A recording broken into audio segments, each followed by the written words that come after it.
శ్రోతలకు నమస్కారం. కథాపుస్తకంకి స్వాగతం. ఈరోజు మనం శ్రీమతి భైరవజోస్సుల రోహిణి గారు రాసిన నాన్నకు అమ్మనై అనే కథను విందాం. ఈ కథ జూలై 22, 2025న ఆదివారం ఈనాడు సంచికలో ప్రచురితమైంది. ఇక కథలోకి వెళ్దాం. హలో మంజు అంటూ తల్లి మీనాక్షమ్మ దగ్గర నుంచి ఫోన్. అమ్మా, ఎలా ఉన్నావు? నాన్న ఎలా ఉన్నారు అని అడిగింది మంజూష. నాన్న గురించేనమ్మా నా దిగులంతా. ఏమిటో ఈ మధ్య మతిమరుపు ఎక్కువైపోయిందే అంటూ నిట్టూర్చింది మీనాక్షమ్మ. అమ్మా, ఈ వయసులో అది మామూలే, నువ్వు ఊరికే కంగారు పడకు అంటూ నవ్వింది మంజు. అలా కాదు మంజు, నువ్వు ఒకసారి రాకూడదు, అసలు విషయం ఏమిటో తెలుస్తుంది అంటూ కాస్త సీరియస్గా మాట్లాడుతున్న తల్లి మాటల్ని తోసిపుచ్చేవిగా అనిపించలేదు మంజూషకి. అలాగే వస్తాన్లే, నువ్వు కంగారుపడి అన్నయ్య వదినలను కూడా కంగారు పెట్టకే అంటూ సముదాయించింది తల్లిని. రాఘవేంద్రరావు మీనాక్షి దంపతులకు 2 సంతానం. కొడుకు శ్రీవత్స, కూతురు మంజూష. శ్రీవత్స భార్య త్రిపురతో హైదరాబాదులో తల్లిదండ్రులతో కలిసే ఉంటాడు. అతను ఒక ప్రైవేటు కంపెనీలో మేనేజర్గా పనిచేస్తున్నాడు. వాళ్లకు 5 ఏళ్ల పాప హర్షిణి. కూతురు మంజూష సిద్ధార్థతో పెళ్ళై బెంగళూరులో ఉంటోంది. Siddhartha software engineer. రాఘవేంద్రరావు ప్రభుత్వ రంగ సంస్థలో పనిచేసి 2 ఏళ్ల క్రితం రిటైర్ అయ్యాడు. మంజూష ట్రైన్లో హైదరాబాదుకు బయలుదేరింది. నాన్నకి ఏమైంది? పోయినసారి తను హైదరాబాద్ వెళ్ళినప్పుడు బాగానే ఉన్నారే అంటూ మంజూష ఆలోచించసాగింది.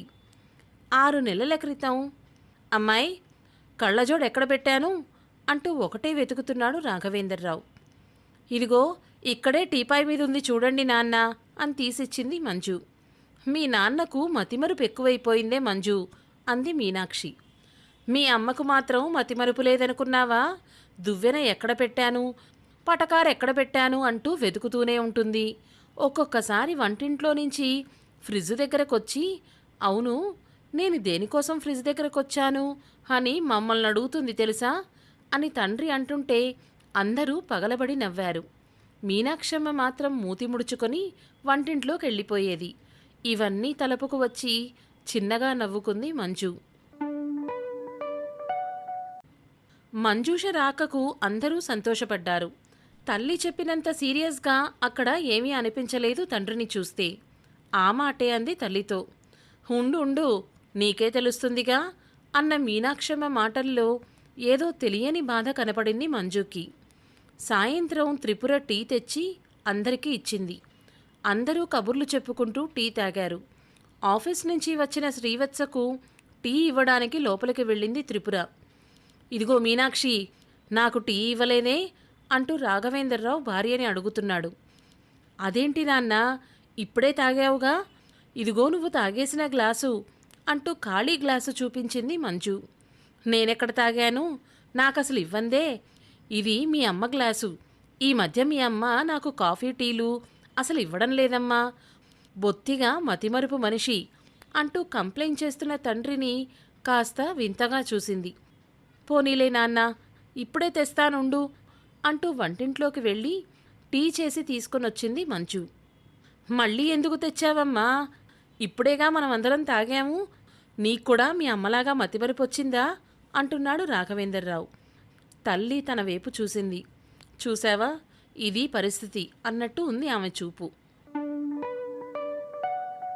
తర్వాత ఒకరోజు ఆఫీస్కి టైం అయింది అంటూ భోజనం చేసి ఆఫీస్కెళ్ళాడు. ఈ విషయం ఎవ్వరూ గమనించలేదు. ఆఫీస్ నుండి ఫోన్ వచ్చింది, రాఘవేంద్రరావు ఆఫీస్కొచ్చాడని. ఇక ఇది సీరియస్గా తీసుకోవాల్సిన విషయమే అనిపించి తండ్రిని డాక్టర్ దగ్గరికి తీసుకెళ్లారు. ఈ వయసులో వచ్చే డిమెన్షియా కానీ అల్జీమస్ కానీ అయ్యుండొచ్చు అన్నాడు ఆయన. పరీక్షలు చేద్దాం అంటూ జాగ్రత్తగా చూసుకోమని చెప్పి ఏవో కొన్ని మందులు వాడమన్నాడు. మీనాక్షమ్మ ఒకటే ఏడుపు. ఎలానే మంజు, ఇక మీ నాన్నగారు మామూలు మనిషి అవ్వరా అంటూ మంజుని పట్టుకుని ఏడ్చేసింది. అమ్మా, ఇదేమీ అంత భయపడాల్సిన జబ్బు కాదు. వయసుతో పాటు వస్తుందంతే. మనం జాగ్రత్తగా చూసుకుంటే అదే తగ్గిపోతుంది అని ధైర్యం చెప్పింది. ఒక వారం రోజులు ఉండి ఊరికి బయలుదేరింది మంజు. మీనాక్షమ్మ కళ్ళల్లో ఆగకుండా వచ్చే కన్నీళ్లను తుడిచి, అమ్మా, నేను మళ్ళీ వస్తాను, నువ్వు ధైర్యంగా ఉండు అని చెప్పి వెళ్ళిపోయింది. రోజూ తల్లి ఫోన్ చేసి తండ్రి విషయాలు చెప్పేది. ఒకరోజు శ్రీవత్స నుంచి ఫోన్. మీనాక్షమ్మ బాత్రూంలో జారిపడిందని, తలకు గాయమైందని, కాస్త సీరియస్గా ఉందని చెప్పాడు. హుటాహుటిన హైదరాబాదుకు బయలుదేరింది. హాస్పిటల్లో తల్లిని చూసి దుఃఖం ఆగలేదు. అప్పుడే కళ్ళు తెరిచిన మీనాక్షమ్మ మంజు చేతులు పట్టుకొని, నా దిగులంతా మీ నాన్న గురించేనమ్మా, నేను పోతే ఆయన్ని ఎవరు చూసుకుంటారు? పాపం మీ వదినకి అటు పాప పని, ఇంటి పని వీటితోనే సరిపోతోంది అంటూ కళ్ళనీళ్లు పెట్టుకుంది. మంజుకి కూడా కళ్ళనీళ్లు ఉబికి ఉబికి వస్తున్నాయి. అమ్మా, ఈ పిచ్చి మాటలేంటి? నీకు బాగైపోతుందని డాక్టర్ చెప్పాడు. నువ్వు ఇంటికొస్తావు. నాన్నను నువ్వే చూసుకుందువు గాని ఊరికే దిగులు పెట్టుకోకు అని ధైర్యం చెప్పింది. కానీ తల్లికి నిజంగా బాగవుతుందా అని ఏదో అనుమానం. ఇంటికి వచ్చి తండ్రి కోసం వెతికింది. ఆయన తన గదిలో ఒక మూల ముడుచుకొని కూర్చున్నాడు. అమ్మెక్కడ మంజు అని చిన్నపిల్లాడిలా అడిగిన ఆయన్ని చూసి దుఃఖం పొంగుకొచ్చింది మంజుకి. ఆ రోజు రాత్రే మీనాక్షమ్మ చనిపోయింది. మంజు తండ్రిని వదలడం లేదు.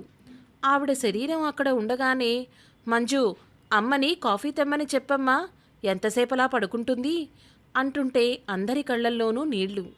కర్మకాండలన్నీ ముగిసిపోయాయి. వచ్చిన చుట్టాలంతా వెళ్ళిపోయారు. శ్రీవత్స చెల్లెలి చేతులు పట్టుకొని, మంజు, ఇంకో 10 రోజులు ఉండకూడదు? నాన్న కాస్త కోలుకుంటారు అని అడిగాడు. అలాగే అంది మంజు. మీనాక్షమ్మ పోవడంతో రాఘవేంద్రరావు ఆరోగ్యం ఇంకా దిగజారిపోయింది. ఒకరోజు శ్రీవత్స స్నేహితులు ఇంటికొచ్చారు. వాళ్లను తన స్నేహితులుగా భావించి, ఒరేయ్ సూర్యారావు, టైం అయింది, కాలేజీకెళ్దాం పదా అన్నట్టు నీ ఇంగ్లీష్ నోట్స్ ఒకసారి ఇవ్వరా, నేను రాసుకోవాలి అంటూ రాఘవేంద్రరావు వాళ్ల పక్కన కూర్చొని నవ్వుతూ మాట్లాడుతున్నాడు. ఆయనను లోపలికి తీసుకురావడానికి తల ప్రాణం తోకకొచ్చింది. ఇంకొక రోజు ఎవరో తెలిసిన వాళ్ళు వస్తే, మా అమ్మాయికి మంచి సంబంధం ఉంటే చెప్పండి అని వాళ్ల దగ్గర కూర్చొని తమ వివరాలన్నీ చెప్తున్నాడు. మరొక రోజు బట్టలన్నీ సంచిలో పెట్టుకొని, మా అమ్మ వాళ్ళ ఊరికెళ్ళాలి, వాళ్ళని చూసి చాలా రోజులైపోయింది, ఎన్ని రోజులు ఈ హాస్టల్లో ఉండడం అని బయటికి నడుస్తుంటే సర్ది చెప్పి లోపలికి తీసుకొనొచ్చారు. 10 రోజులయ్యాక మంజు ఊరికొచ్చేసింది. మంజు ఎప్పుడో అప్లై చేసిన ఉద్యోగం రావడంతో వెంటనే జాయిన్ అయిపోయింది. రోజు అన్నకి ఫోన్ చేసేది. బానే ఉంది అంటూ పొడి పొడిగా సమాధానమిచ్చేవాడు శ్రీవత్స. తను మళ్ళీ వెళ్ళలేదని అన్నయ్యకి కోపం వచ్చినట్టుంది అనుకుంది మంజు. 3 నెలల తర్వాత తండ్రిని చూడ్డానికి వెళ్ళింది. శ్రీవత్స, త్రిపురలు హఠాత్తుగా వచ్చిన మంజుని చూసి కాస్త కంగారు పడ్డారు. నాన్న ఎక్కడా అంటూ ఇల్లంతా వెతికింది. వాళ్ళు ఏమీ సమాధానం చెప్పకపోయేసరికి నిలదీసి అడిగింది మంజు. మీ నాన్నని భరించలేకపోయాం, అందుకే పిచ్చాసుపత్రిలో చేర్చాం. ఏం చేస్తాం, 24 గంటలు ఆయనకి కాపలా ఎవరుంటారు?